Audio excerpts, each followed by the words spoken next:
गंगा सागर के दर्शन कर आज यहाँ पर आपके सामने उपस्थित हुआ।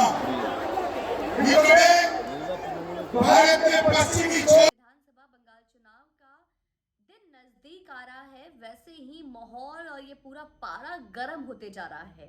और आज तो काफी दिलचस्प होगा ये देखना कि जैसे अमित शाह आज बंगाल में पांचवें चरण का रथ यात्रा, परिवर्तन रथ यात्रा निकालेंगे। लगभग 24 परगना में बीजेपी की हरी झंडी दिखाने वाले हैं, बीजेपी की परिवर्तन की यात्रा की हरी झंडी दिखाएंगे।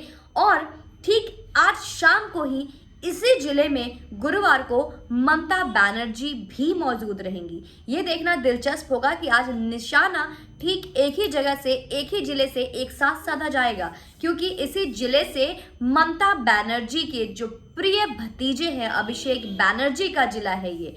तो हमेशा की तरह फुआ भतीजावाद, परिवारवाद, ममता बनर्जी का तो सिर्फ एक ही लक्ष्य, एक ही सिर्फ और सिर्फ उनका एक ही उद्देश्य है। उनका उद्देश्य उनके भतीजे का कल्याण, उनके भतीजे का कैसे आगे बेड़ा पार हो, कैसे वो मुख्यमंत्री बने, सिर्फ एक ही उनका लक्ष्य है। और ये मैं नहीं बोल रही हूँ, ऐसा रैली को संबोधित करते हुए खुद अमित शाह जी ने बोला। लगभग 11 बजे वो आज बंगाल पहुंच चुके थे और उन्होंने आते ही सबसे पहले 11:05 पे गृह मंत्री अमित शाह ने भारत सेवाश्रम संघ के दफ्तर में पहुंचे। यहाँ पर उन्होंने मंदिर में दर्शन किए और वहां से लोगों से मुलाकात की। साथ में 1 बजे गृह मंत्री अमित शाह गंगा सागर, कहते हैं सारे तीर्थ बार गंगा सागर एक बार, और यहाँ उन्होंने कपिल मुनि आश्रम में आरती की और संतों से मुलाकात की।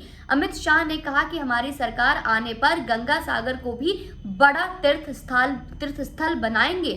केंद्र सरकार की नामामी गंगा योजना अभी बंगाल में सही तरीके से नहीं पहुंच पाई है, लेकिन बीजेपी की सरकार बनते ही यहां पे काम की रफ्तार तेज की जाएगी। लगभग 2 बजे गंगा सागर में अमित शाह ने परिवर्तन यात्रा की शुरुआत की। और इतना ही नहीं, अमित शाह ने यहां पे जनसभा में कहा कि हर विधानसभा से बीजेपी की परिवर्तन यात्रा निकलेंगी। इतना ही नहीं, उन्होंने साफ कड़े शब्दों में बताया कि बीजेपी का एक ही लक्ष्य होगा, बंगाल से टीएमसी को जड़ से उखाड़ फेंकना। अमित शाह ने कहा कि केंद्र सरकार मदद भेजती है पर राज्य सरकार यहां की जनता तक पहुंचने नहीं देती है। बहुत बड़ा लांछन है जो कहीं ना कहीं बंगाल की जनता भी अब इससे पीड़ित है, दुखी है, और वो भी परिवर्तन चाहती है और इस परिवर्तन का हिस्सा बनना चाहती है। लगभग 2 से 2:30 बजे तक अमित शाह का एक ट्वीट आया है। अमित शाह जी ने अपने ट्वीट में लिखा है, आज सनातन धर्म की आस्था के महातीर्थ गंगा सागर में आकर मैं अभिभूत हूँ। मोक्षदायिनी माँ गंगा हिमालय से निकलकर असंख्य जीवनों का उद्धार कर यहाँ सागर में मिलती है। इस पवित्र स्थल में एक अद्भुत ऊर्जा भी प्राप्त होती है और राष्ट्र और समाज की सेवा के लिए नई शक्ति का संचार होता है। अमित शाह ने साफ शब्दों में अम्फान तूफान में जो केंद्र सरकार ने पैसे भेजे थे उसके लिए फिर से टीएमसी पे निशाना साधा कि इस तूफान के बाद जो केंद्रीय सरकार की भेजी गई राशि फल थी वो भी टीएमसी के गुंडे खा गए, वो भी जनता तक, और जनता जो इससे पीड़ित थे, जिनको कि इस राशिफल की जरूरत थी, जिनको इस मदद की जरूरत थी, वो ममता सरकार ने, टीएमसी सरकार ने उन तक पहुंचने ही नहीं दिया। साथ में वहां के किसानों की तरह उन्होंने मछुआरों से भी वादा किया कि जैसे ही उनकी सरकार आती है, ठीक किसानों की तरह मछुआरों के अकाउंट में भी हर साल 6,000 रुपए ट्रांसफर किए जाएंगे। और ये कहीं ना कहीं एक नई उम्मीद होगी वहां के लोगों के लिए।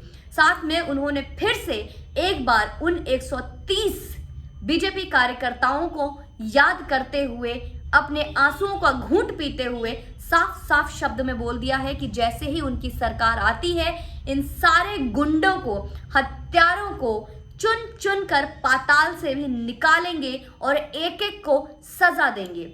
आज एक बार फिर से उन्होंने अभिषेक बैनर्जी, जो ममता बनर्जी के भतीजे हैं, उन पे निशाना साधते हुए ममता बनर्जी का एकमात्र लक्ष्य, टीएमसी का एकमात्र उद्देश्य बताया कि सिर्फ भतीजे कल्याण के लिए ममता बेगम काम करती हैं। उनका एकमात्र उद्देश्य मुख्यमंत्री बनने के बाद भी अब सिर्फ यही है कि कैसे उनका भतीजा मुख्यमंत्री बने।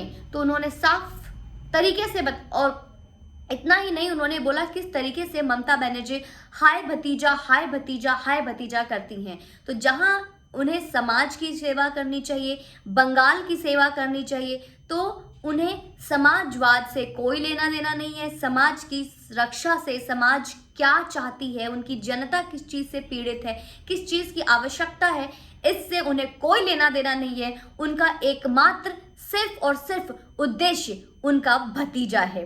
तो आज नामखाना में उनकी रैलियों से उन्होंने सिर्फ एक बार फिर से श्री राम के नारे का उद्घोष लगाया। वहीं पे प्रसन्नता भी जताई कि जिस दुर्गा पूजा के लिए कोर्ट से अनुमति लेनी होती है, इस बार खुद ममता आपा ने सरस्वती पूजा का आयोजन किया। लेकिन जहां पे श्री राम और हनुमान जी के नाम से मिर्ची लगती है, वहीं दूसरी तरफ वोट के लिए आज उन्हें सरस्वती पूजा के लिए आयोजन करते हुए देखा गया। तो क्या हम ये मान सकते हैं कि पिछली रैली में जहां अमित शाह ने बोला था कि मई से पहले हमें खुद ममता बनर्जी जय श्री राम बोलते हुए भी दिखेंगी, तो एक बड़ी उम्मीद है कहीं ना कहीं सरस्वती पूजा का आयोजन, जहां पे हर वर्ष दुर्गा पूजा के लिए कोर्ट से परमिशन लेना होता है, वहां पे आज बंगाल की मुख्यमंत्री सरस्वती पूजा का आयोजन कर रही हैं। तो ये बदलाव, ये परिवर्तन जहां बीजेपी की रैली निकल रही है, कहीं ना कहीं उसमें ममता बनर्जी भी ढल रही हैं। क्या हम ये मान सकते हैं इस बार का बंगाल चुनाव काफी इंटरेस्टिंग होने वाला है? और उससे भी इंटरेस्टिंग होगा आज बंगाल में उसी जिले में ममता बनर्जी की रैली, कि उसी जिले में वही सेम जनता के सामने, सेम पब्लिक के सामने, उन्हीं लोगों के सामने जो जय श्री राम के नारे का उद्घोष लगाते नहीं थकते, जो परिवर्तन चाहिए करके जो नारे लगा रहे हैं, जो परिवर्तन की उम्मीद में अमित शाह की रैली में जो भीड़ उमड़ रही है, क्या वो जनता गो बैक ममता बनर्जी के नारे लगाने वाली है?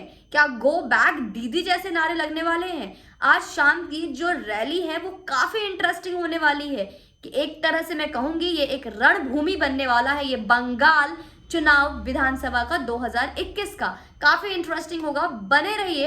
और शाम के अपडेट ममता बनर्जी के कुछ उटपटांग नए शब्द के साथ एक बार फिर से मैं आपसे जुड़ूंगी और बताऊंगी कि क्या ममता दीदी ने फिर ओलो बोलो गोलो, जो उनकी भाषा जो मुझे समझ में नहीं आती और आपके लिए समझना मेरे ख्याल से मुश्किल ही होगा, कुछ इस तरीके से इस्तेमाल करके फिर से बीजेपी को कोई धमकी देती हैं क्या, और इस बार उनकी धमकी क्या होगा? एक तरफ जहां पे अमित शाह के 5वें रैली में इस चुनाव का जो परिवर्तन है, एक रुख बदलते हुए दिख रही है, बंगाल की हवा बदलते हुई नजर आ रही है, बंगाल के लोगों की सोच बदलती आ रही है, चाहे वो हिंदू हो, चाहे वो विशेष समुदाय से के बिलोंग करते हुए वहां के मुस्लिम हो, सब कोई अब परिवर्तन की चाह में बैठा है। लेकिन देखते हैं आज शाम को ममता बनर्जी की रैली में वो क्या कहती हैं।